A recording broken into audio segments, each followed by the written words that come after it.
It was the summer of '72, and Coach Big Al was out on the football field, throwing the football to all of us 12-year-old ball players. And Big Al would take the football, look at me, and say, "Go long. Red 25. Red 25." And he cocked that arm back, and he let that ball sail. Meanwhile, I'm running down the football field as quickly as my little 12-year-old legs will carry me. And Big Al throws the ball, so I have to dive for it. I dive for it. I catch it. I pull it in. I do a face plant into the grass, but I hang on. And Big Al yells out, "Woohoo! Yes!" Yuck! I hate doing face plants in the grass. All of us 12-year-olds hate it. But we do it time and time again in practice because we love Big Al and we love it when he cheers us on. Madam Toastmaster, fellow former 12-year-olds, did you ever have a Big Al in your life? Did you ever have a teacher, leader, or coach who saw the potential in you and tried to draw it out?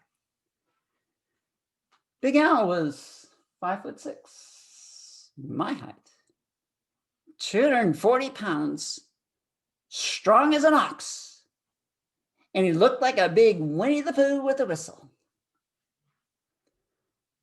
After throwing the ball around to us, Big Al would tuck the ball under his arms and begin running around in circles on the football field. And all of us 12-year-olds would try to tackle him, and he'd be dragging 6 or 7 of us down the field. Big Al was the big brother all of us 12-year-olds dreamed about. Who was the Big Al in your life? Who was the teacher, leader, or coach who understood that to bring out the best in you, they had to make it fun? Well, Big Al brought out the best in all of us 12-year-old players. And it wasn't long before we were heading towards the championship. That game was intense. It was like a big seesaw. We'd score, they'd score, we'd score. Who was going to win? With 2 minutes left on the clock, we were ahead by 2 points. And I found myself the lone defender between their running back with the ball and our end zone. I started running towards him. He started running towards me. He was huge. I'm like, I can't do this, but I'm going to try. He hit me like a Mack truck, spun me around, and I was flat on my back, and he ran into the end zone. And I was in another world. And gradually I became king too. I looked down and I let Big Al down. Big Al never yelled at me. He said, "Atkins, sit this one out." I walked over the bench and hung my head. And there was Scott, my friend.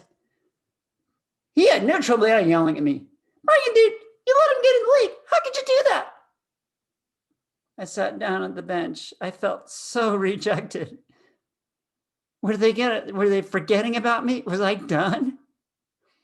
But the next play, Big Al yelled out, "Atkins, get back in there. Let's see what you can do." And they put me back deep on the return team. And I'm like, "What are you, nuts? I've never done that before." But it was my chance to redeem myself. I stood back there shaking. And the other team, upon seeing this, they kicked the ball straight to me. And I caught it. And looked to my right. There was my fellow teammate, Michael Yu, the big 6-foot tall guy with a look of sheer determination on his face. And I began to run. And all of my teammates gathered around me. And they protected me. And they created a hole for me you could have driven a tank through. Now, I wish I could tell you that I ran it back for a touchdown. But I didn't. I ran it back just far enough to put us into scoring position. And the very next play, we drove it into the end zone and we went on to win. But perhaps more important to me, I was beginning to believe in myself. And isn't that what a great teacher, leader, or coach does? They look around for opportunities for you to succeed, and they push you out there, and you go out there and you get knocked down. And they pick you back up and they push you back out there, and you go out there and you get knocked down. And you continue to do this over and over until you begin to see the potential that is within you. And you have a breakthrough. And when a teacher, leader, or coach shows you the potential that is within you, you remember them for the rest of your life. It's been 48 years since I played for Big Al, and it seems like it was yesterday. I will never forget Big Al. He changed my life. Who was the Big Al in your life? More importantly, how can you become a Big Al in the life of another?